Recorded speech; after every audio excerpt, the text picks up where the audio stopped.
Hey there everybody, and welcome back to more Kuon. We are continuing on with our playthrough of Utsuki, and as you remember last time, we ran into the other character, Sakuya, who was managing to help us while we were being overwhelmed by a Gaki.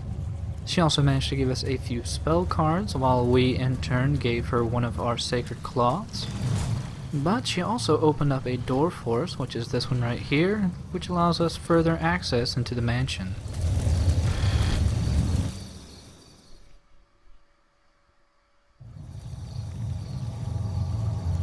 Seems there might have been quite a struggle. A dead Gaki there, corpse over there.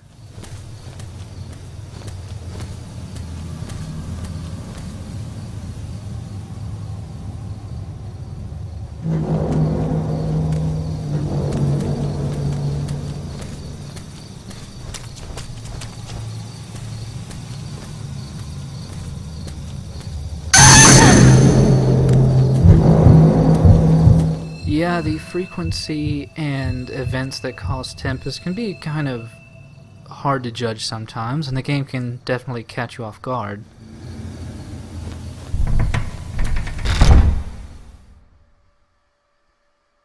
We have another encounter with a Gaki. Thankfully it's not catching us from behind, but yet again, still kind of a difficulty because there's just no way to dodge its attacks. Even if you try to run away, there's more than likely a chance it's going to catch you and just grab you from behind while you're wasting time not doing damage to it. Over here we do find a small shrine. The problem is that it is sealed off.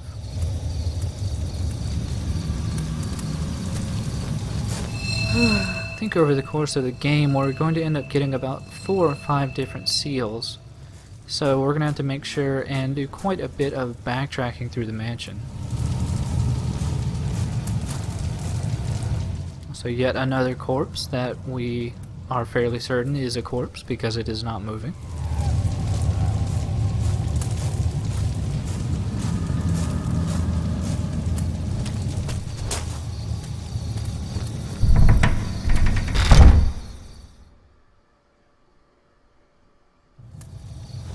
But this is actually where we saw Korea run away at the start of the game, and she actually left behind a note which has some rather ominous undertones, or rather overtones, because it mentioned something about victims and merging with them. That letter was apparently from their father Doman, who we have seen a little bit of in Sakuya's Ella videos.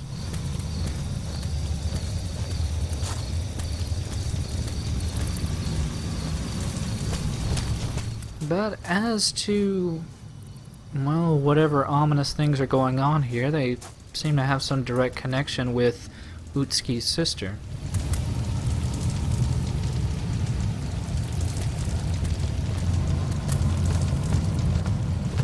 Now this blocked passageway down here is definitely something to keep in mind. We are going to have to come back here later, but the trigger to cause those items to move is not the most obvious.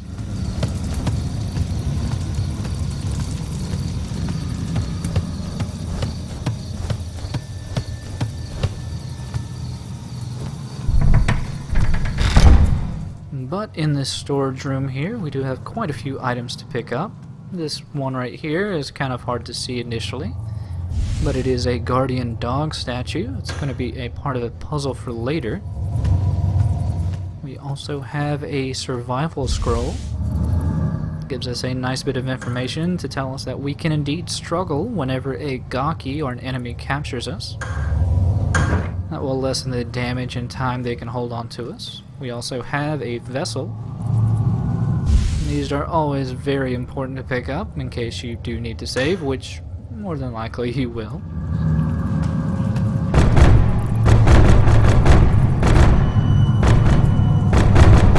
But that beating on the door might be someone trapped inside or something that was locked inside. Either way, we are going to need to get into this room, and that's why we have this device here.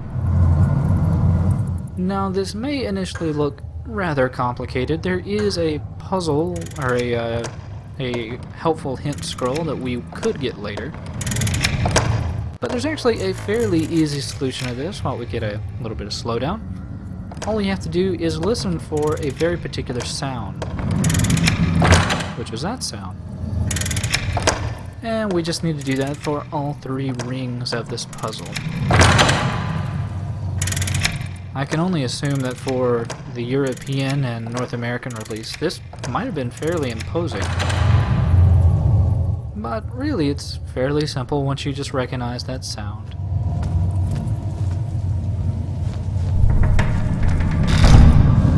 But immediately, we are assaulted by 2 Gakis at once. This actually can be a fairly difficult fight, especially this early on in the game. You can pretty much get juggle hugged by these 2 Gakis and lose quite a bit of life.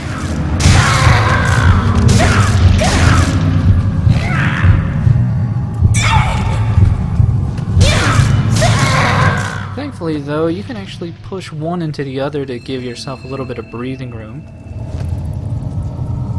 We do have quite a few items to pick up now. And also we can look in these chests for a few items. Such as some more Sudagumo, which I'm probably mispronouncing like all Japanese things. I'll actually be showing off that spider summon later on in the video, and we have another item here, pliers, which I guess we're going to be removing a spike. We've already picked up 1 spike, and we're going to need to pick up a few more to solve that shrine puzzle we saw in the first video. But while we're walking around a bit, I do want to talk a little bit about gakis, as they are actually from...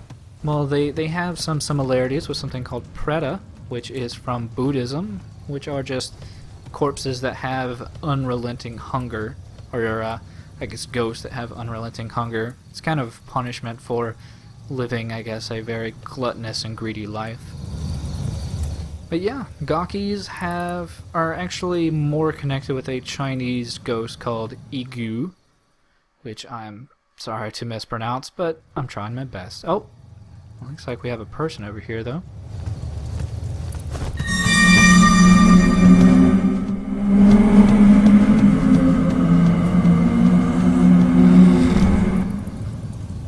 Initially, I'd want to say that that might be a ghost or a demon, but most ghosts and demons that we've run into have been pretty aggressive.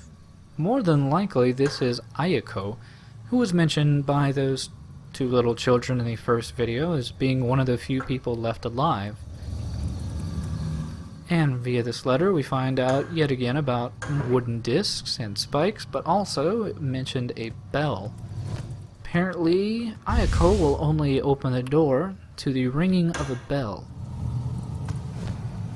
And in case you needed to be reaffirmed of that, the door won't open.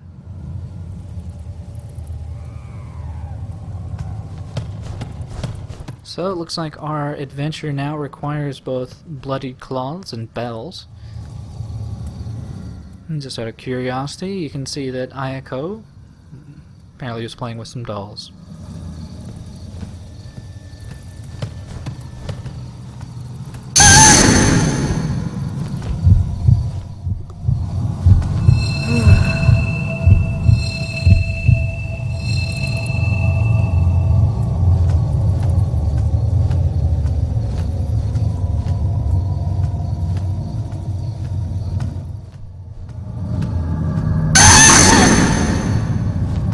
Yeah, for some reason this particular corridor is just completely rotten with tempest, so you almost get the assumption that something rather violent happened here. And that guy actually looked fairly familiar. He looked like that guy from the intro movie.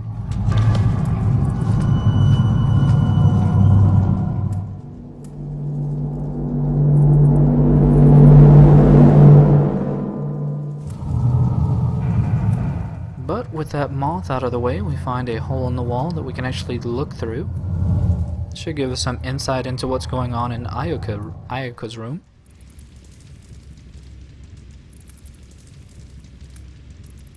Yeah, she seems to be fine, safe in her room.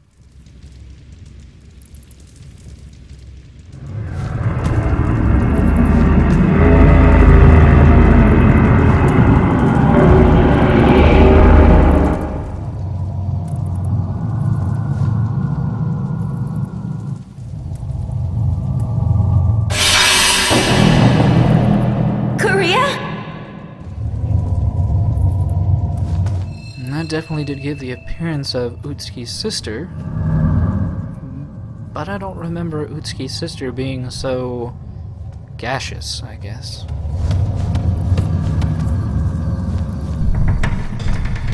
But normally that seems like it would spell some imminent doom for Iaco, but she is actually going to be fine for quite some time, so we don't need to rush.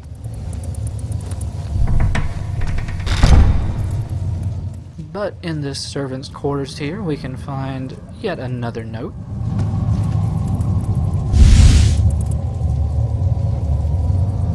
This one just goes a bit more about Ioka and how lovely she is. Also, that demons will react to sound, as we have figured out before. Also, yet again, there is the mention of the bell.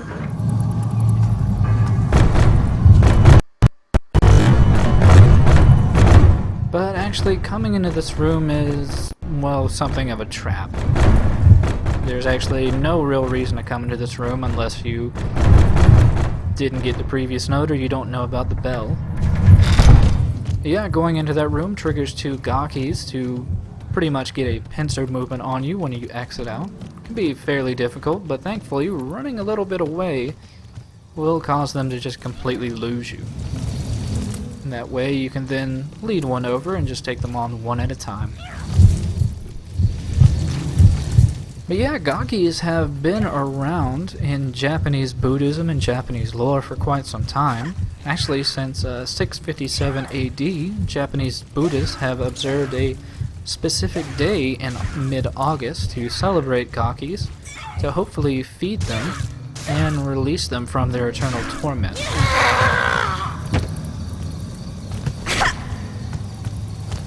Sadly for these Gakis, feeding them requires human flesh, and we're not a buffet open to them.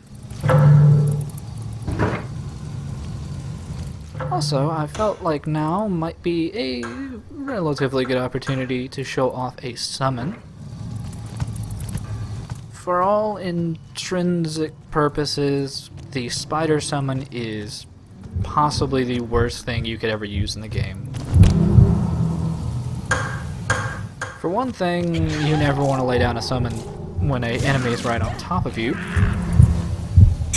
Also, your attacks will interrupt a summon's attacking. And for another thing, the spider summon is not only incredibly slow, but it has next to no life. So usually the best idea is to pretty much work in tandem, to kind of alternate your swings with those of the summons. I think there is another 4 summons in the game we can get, and honestly the wolf one that we have right now is probably the best one. But those 2 Saiga summon cards that we have are the only ones we are going to get for the entire game, so we're going to have to use those for very, very special situations. But we notice probably our first scrawled message in blood on the wall here, kind of telling us that this rather large sealed door here actually does not house a gawkey, but something much worse.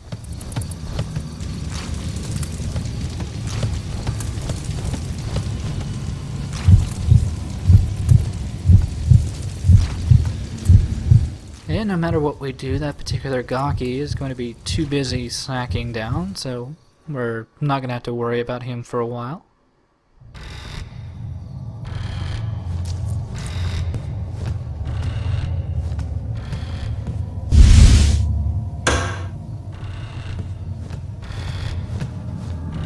But it seems these doors are open over here, so that seems to be the place to go.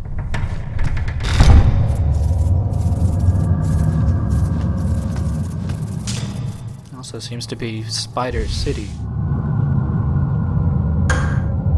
But we basically get a little bit of a breakdown that Sayaka actually got fairly early on, pretty much discussing the sacred claws covered in blood. They can be sometimes used to open up doors, but we already knew that.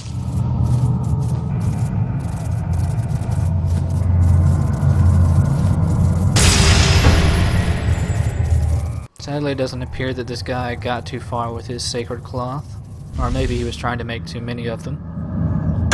But it does mean that we now have our first sacred cloth that we can actually use. It is kind of a shame that Utsuki decided to give away her secret earth cloth so early, because that might have meant we could open some doors a little bit sooner.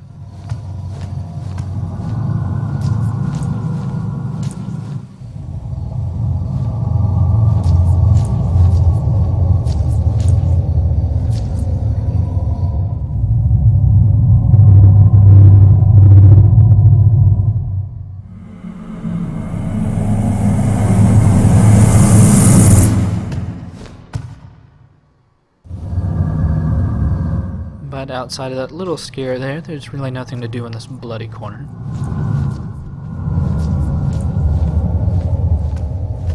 But it does give us a nice opportunity to use our cloth.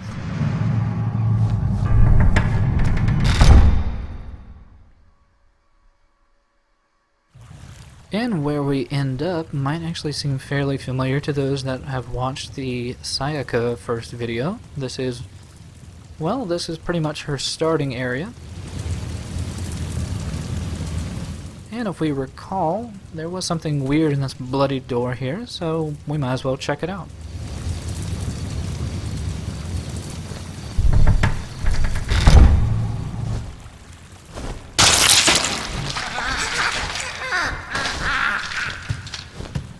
Father? Utsuki. Where is Korea? Korea is...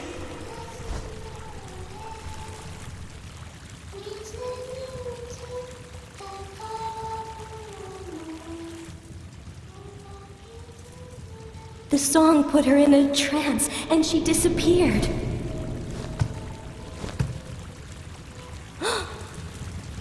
Please. Please help me find Korea. She's my daughter.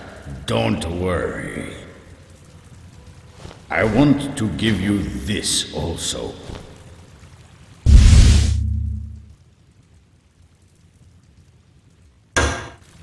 There's something I need to take care of. Go now. Find and watch over her.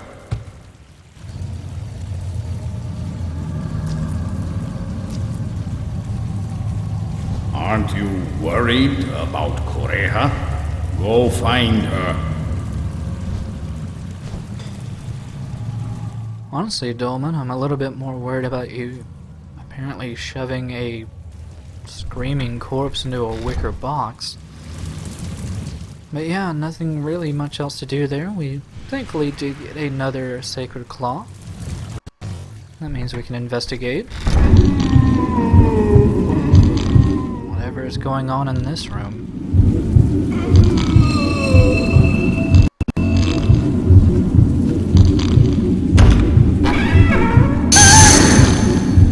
Oh dear. This lump of flesh, I'm not actually certain if there is an actual folklorish reason for it, but in the game it's called an inyo.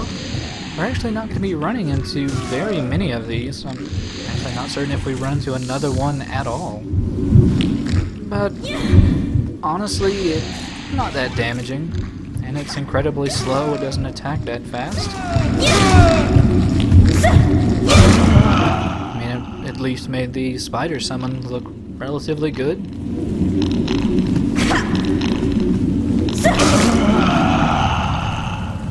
But let's go ahead and see what it might have been protecting.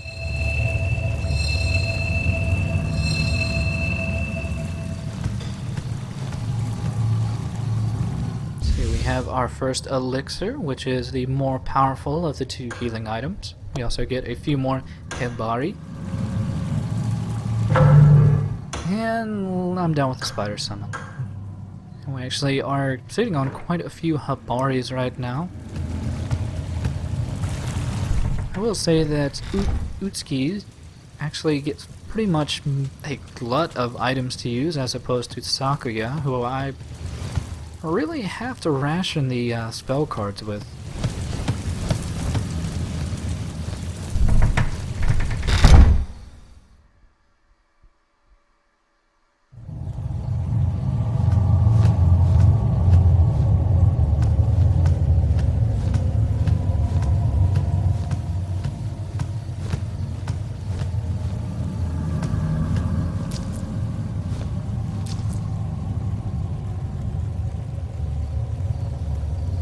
So unable to look inside there, we can at least access this, well, locked door. And it's locked via a rather simple puzzle to solve. You can actually wait to solve this for later, but the solution, much like that multi-ring puzzle we saw before, is fairly simple. All you have to do is light up every row, and, well, to do that you just click on the buttons for the unlit rows. There is a scroll you can get later to help you figure that out, but it goes a bit more into the zodiac, and we don't need to know about that. But in this room we find another vessel. Also, we find a little shrine here that's actually a larger puzzle.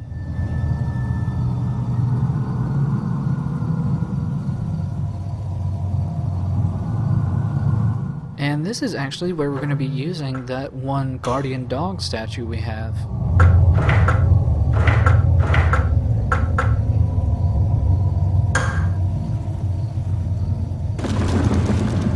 The problem is that there is a second plinth that we can actually place a statue onto, but as of right now, we do not have it.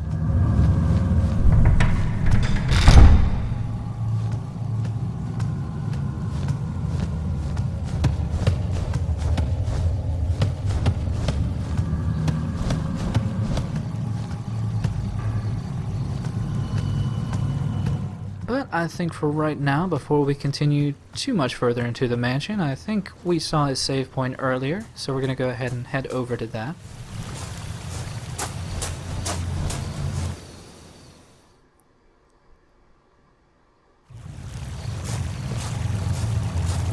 And this is actually where we learn to use the crouch, which is, well, we only ever have to use it whenever we do have to crouch. It's honestly maybe like 2 points in the game.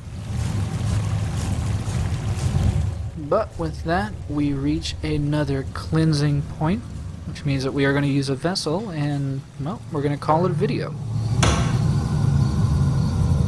So hopefully you'll join me next time as we continue further into the mansion, and, well, we see what lies ahead for Utsuki. See you next time for more Kuon.